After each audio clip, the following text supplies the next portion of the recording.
The ocean held its breath the moment he whispered the word. Fire. No shout. No command bell. Just a breath barely louder than a prayer, spoken into steel, darkness, and fate.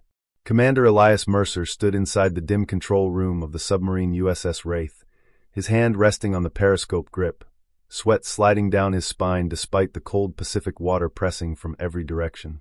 Above them, the Japanese Imperial fleet moved like a living city, 24 ships sweeping the sea in slow, confident arcs. Destroyers, cruisers, oilers, a carrier silhouette lurking farther back like a god watching its altar. They were surrounded. Depth charges had already scarred the sea hours earlier. The crew had counted each explosion in silence, teeth clenched, hands bleeding from gripping steel too tightly. Sonar pings echoed like a predator's heartbeat. The Japanese were patient. They knew something was down there. What they didn't know was how close death already was. Mercer had been trained not to whisper orders. He broke that rule now, not out of fear but control. Silence was their greatest weapon. Sound traveled farther than blood in water. Torpedoes aloose. One by one, the weapons slid from their tubes like ghosts leaving coffins. No roar. No vibration. Just inevitability. Mercer closed his eyes, not in hope, but in remembrance. He thought of the men sleeping behind him. The farm fields of Kansas. The letter he never mailed. Then he opened them again, calm as stone.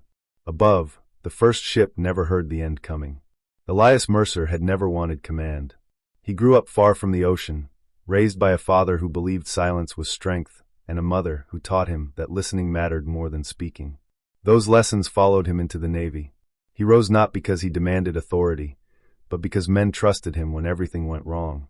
Before the war, Mercer studied sound the way others studied gunnery.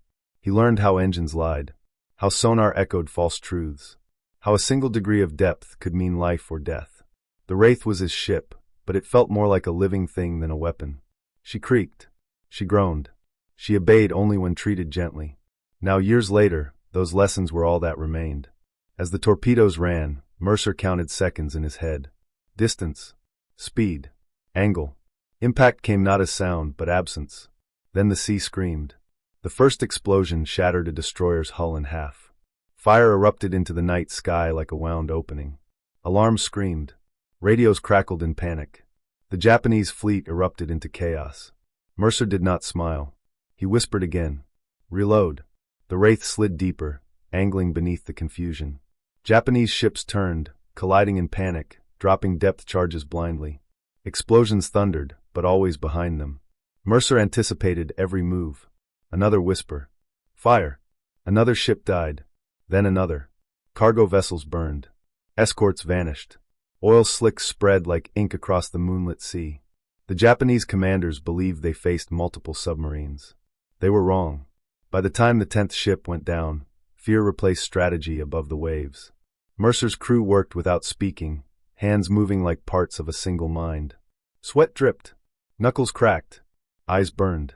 He knew this moment would never be written truthfully. And if you're clinging to this moment with me, hold it tight and don't let go. Stories like this are rare. Make sure you stay with them. There's more just ahead. The Wraith slipped through the center of the fleet like a blade through ribs. Whisper. Fire. Another explosion. 20 ships. 21. 22. The ocean burned. Depth charges finally found their mark. The Wraith shook violently. Lights flickered. Men were thrown to the deck. Water poured through a cracked seam. Mercer never raised his voice.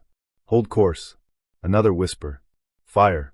The 23rd ship vanished. Japanese commanders ordered a retreat. Too late. The final ship was a cruiser, armored, proud, furious. Mercer waited. He adjusted depth by inches. He calculated silence itself. Then he whispered one last time. Fire. The torpedo struck beneath the keel. The cruiser broke like a snapped spine. 24 ships destroyed. No cheers followed. Only breathing. The Wraith returned to port battered and silent. No parade followed. The mission was classified. The report is buried. The whispers erased. Mercer never spoke of it. Years later, he stood by the ocean, listening to waves that remembered everything. Some victories are too dangerous to celebrate. Some men save the world without ever being known. And sometimes all it takes is a whisper,